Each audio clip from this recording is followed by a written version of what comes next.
సునాదస్వరము ఫిబ్రవరి 23. నేను అభిషేకించిన వారిని ముట్టకూడదనియు నా ప్రవక్తలకు కీడు చేయకూడదనియు ఆయన ఆజ్ఞ ఇచ్చి. కీర్తనలు 105, 14.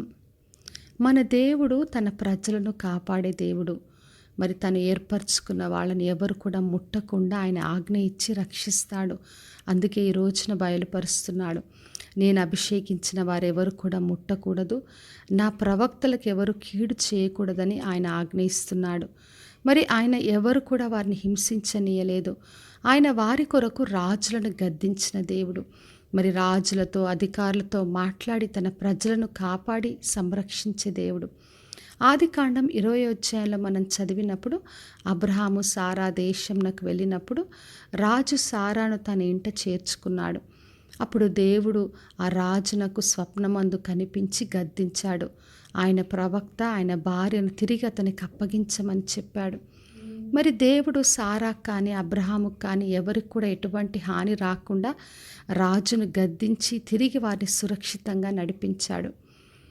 ఆదికాండం 31వ అధ్యాయం 29వ వచనంలో మనం చదివినప్పుడు యాకోబు తన భార్యలను పిల్లలందరినీ తీసుకుని తిరిగి దేవుడు చెప్పిన దేశంలోకి వెళ్తున్న సమయంలో లాబాను అతన్ని వెంబడిస్తున్నాడు. కానీ లాబాను ద్వారా ఎటువంటి హాని రాకుండా దేవుడు లాబాను దర్శించి మాట్లాడాడు.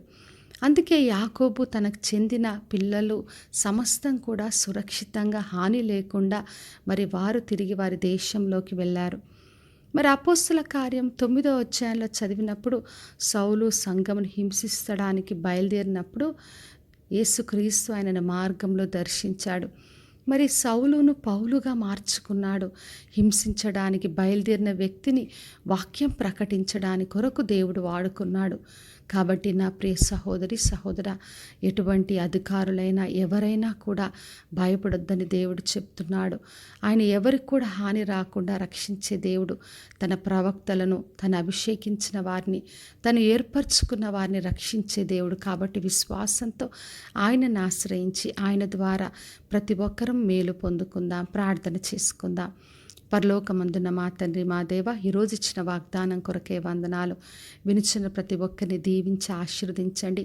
మీరు ఏర్పరచుకున్న వారికి ఎటువంటి హాని రాకుండా దేవా, మీరు రాజులతో అధికారులతో మాట్లాడి ప్రతి ఒక్కరికి విడుదలను దయచేయమని యేసు నామములో అడిగి వేడుకొంచున్నాను తండ్రి, ఆమెన్. ఈ శుభవచనము వినిచిన ప్రతి ఒక్కరి జీవితంలో నెరవేర్చబడునుగాక.